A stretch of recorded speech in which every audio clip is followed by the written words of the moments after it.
तो ये वो जहाज़ है जिसमें क़ायद आज़म रहमतुल्लाह अलैह ने आखिरी सफ़र किया था। ये आखिरी भी किया था और इसमें उसने बहुत से सफ़र किया है। तो ये वो जहाज़ है, उसके लिए स्पेशल ख़रीदा गया था और फिर इसमें वो सफ़र करता था। अगर वो कहीं जाता था तो इस जहाज़ में जाता था। तो ये 1946 में बना था और फिर इन लोगों ने ख़रीदा और पाकिस्तान ने ख़रीदा और इसमें क़ायद आज़म रहमतुल्लाह अलैह और इसकी बहन फ़ातिमा जना वो इसमें फिर सफ़र किया करते हैं।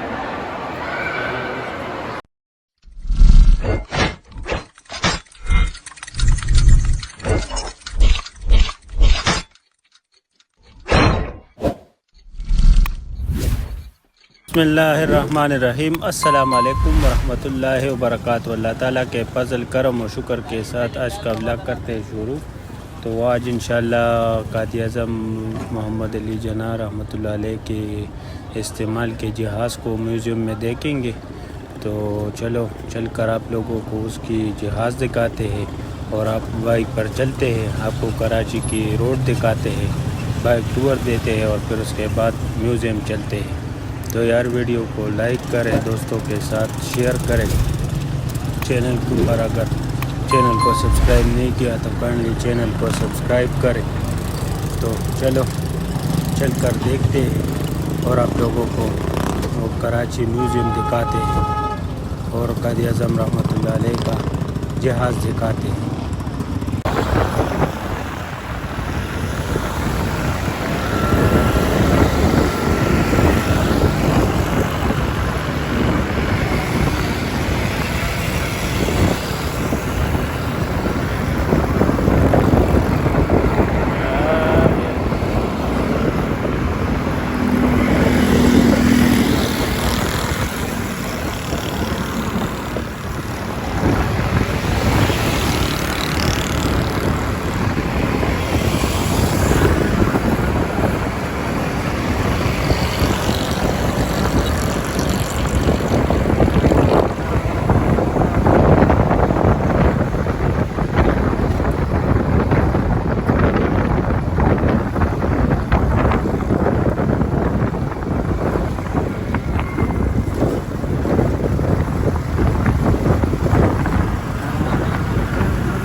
रोड से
तो ये वो जहाज़ है जिसमें क़ायद आज़म रहमतुल्लाह अलैह ने आखिरी सफ़र किया था। ये आखिरी भी किया था और इसमें उसने बहुत से सफ़र किया है।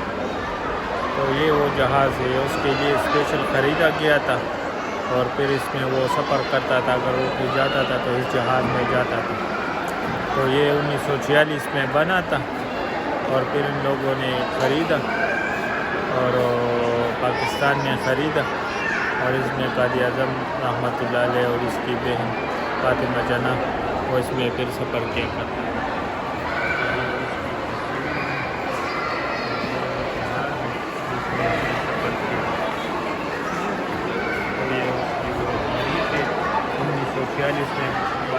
जदीद पौला 1948 में पाकिस्तान ने खरीदा। ये फिर 1948 में खरीदा गया और फिर 1960 तक इसको इस्तेमाल किया गया। ये उसका पासपोर्ट है।